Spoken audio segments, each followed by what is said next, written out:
गृहमन्त्रीले बचाउन सकिएन भनेका नक्खु खोलाले बगाएका 4 जनालाई काभ्रेका चडिकलाल तामाङले खोलामा कुदेर बाहिर निकालेर उद्धार गरेका छन्। चडिकलाल एक्लैले 2 जनालाई सकुशल उद्धार गर्न सफल भए। काभ्रेको तेमाल गाउँपालिका 9 घर भएका चडिकलाल पेन्टर हुन्।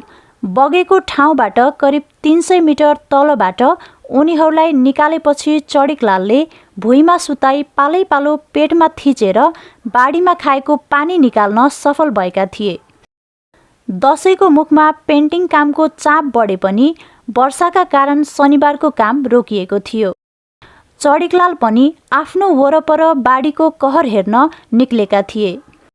सोही समयमा नै उनले बाढीमा बगेकालाई उद्धार गर्न सफल भएका हुन्। 3 दिनदेखिको अविरल वर्षापछि आएको बाढी, पहिरो र डुबानमा परेर अहिले साँझसम्म 66 जनाको मृत्यु भएको छ।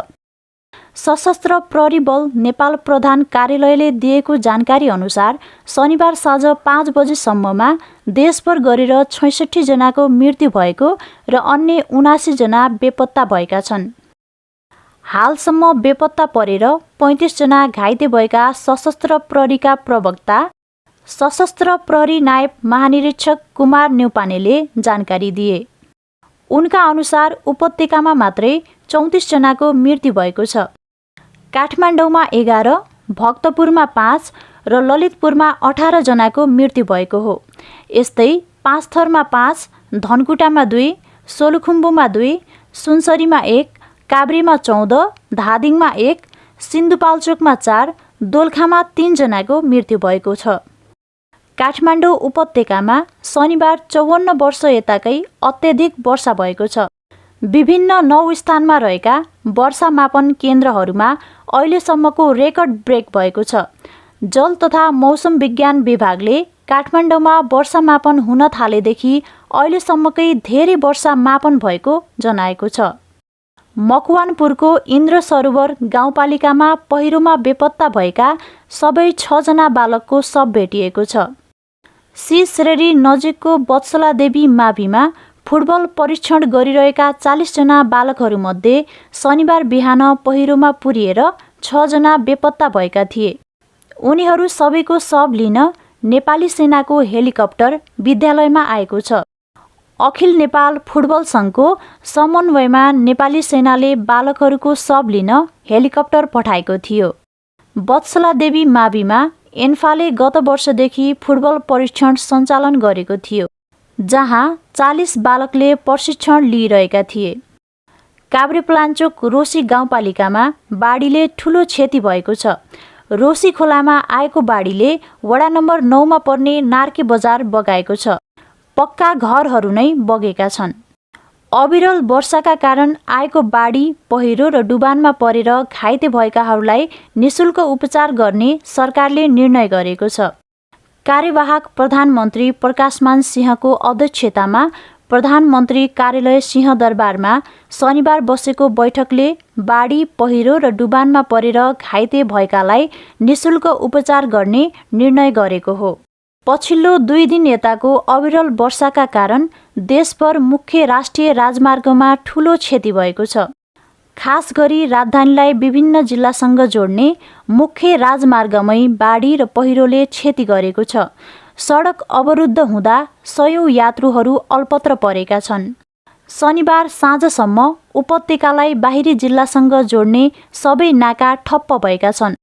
अहिलेसम्म 23 राजमार्गका 66 भन्दा धेरै स्थानमा बाढी र पहिरोले क्षति पुगेकाले यातायात बन्द गर्नु परेको छ।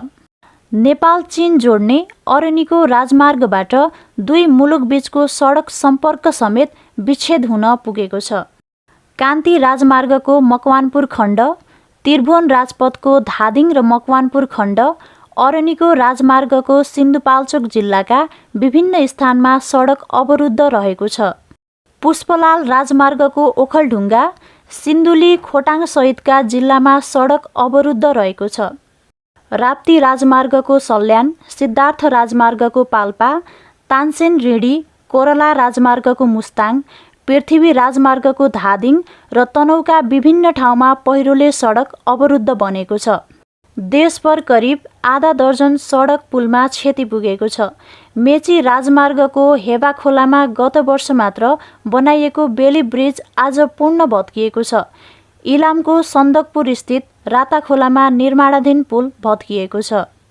अविरल वर्षाका कारण देशभरका विभिन्न आयोजनाबाट उत्पादन हुने करिब 1200 मेगावाट बिजुली उत्पादन बन्द भएको छ। नेपाल विद्युत प्राधिकरणका अनुसार लिखु, सोलु, कोशी, काबेली, तमोर करिडोरका विभिन्न आयोजनाहरूको विद्युत उत्पादन बन्द भएको छ। सरकारले अहिले भइरहेको सबै परीक्षा रोक्ने निर्णय गरेको छ।